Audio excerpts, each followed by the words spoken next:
চলো নাম্বার সিস্টেমের একটা অঙ্ক করি। অঙ্কটা হচ্ছে একটি অঙ্কে ভাজক ভাগশেষের 5 গুণ এবং ভাগফলের 25 গুণ, ভাগফল 16 হলে ভাজ্য কত?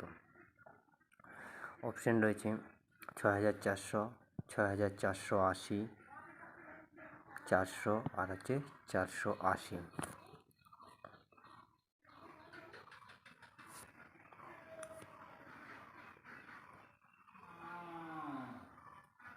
480। প্রথমে আমাদের জানতে হবে যে ভাজক কাকে বলে। জানতে হবে যে ভাজক কাকে বলে।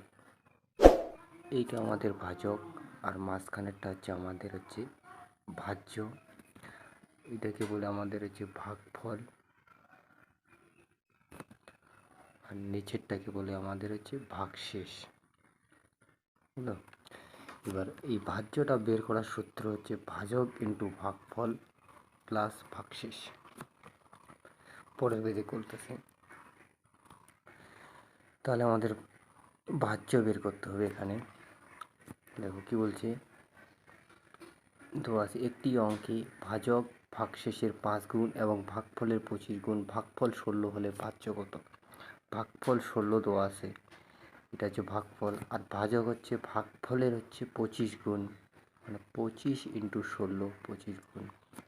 এই ভাজক আবার ভাগশেষের 5 গুণ, 25 আর 16 গুণ করলে কত হবে? 400। 400 5 দিয়ে ভাগ করলে কত হবে? 80। হলো। এটার 25 গুণ আর এটার কত? 5 গুণ। এটাকে 5 দিয়ে কাটলে 580 হবে। এখন আমাদের এই ঘরটা বের করতে হবে, ভাজ্য বের করতে হবে। আর ভাজ্য বার করার সূত্র কি? ভাজক ইন্টু ভাগফল প্লাস কি? ভাগশেষ, প্লাস ভাগশেষ। হলো। পরে বের করতেছি। তাহলে আমরা ভাজ্য বের করব। ভাজ্য বের করার সূত্র কি? ভাজক ইন্টু ভাগফল আর প্লাস কি?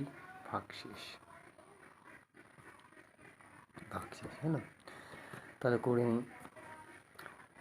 ভাজ্য সমান সমান এখানে কত হবে? ভাজক ছিল 25 ইন্টু 16, আর ভাগফল ছিল 16, আর ভাগশেষ ছিল কত? 80। হলো। 25 আর 16 গুণ করা কত হবে? 400। 400 আর 16 গুণ করলে 64, 00 প্লাস 80। এটা যোগ করলে কত আসবে? 6480। অ্যান্সার। আমাদের অ্যান্সার।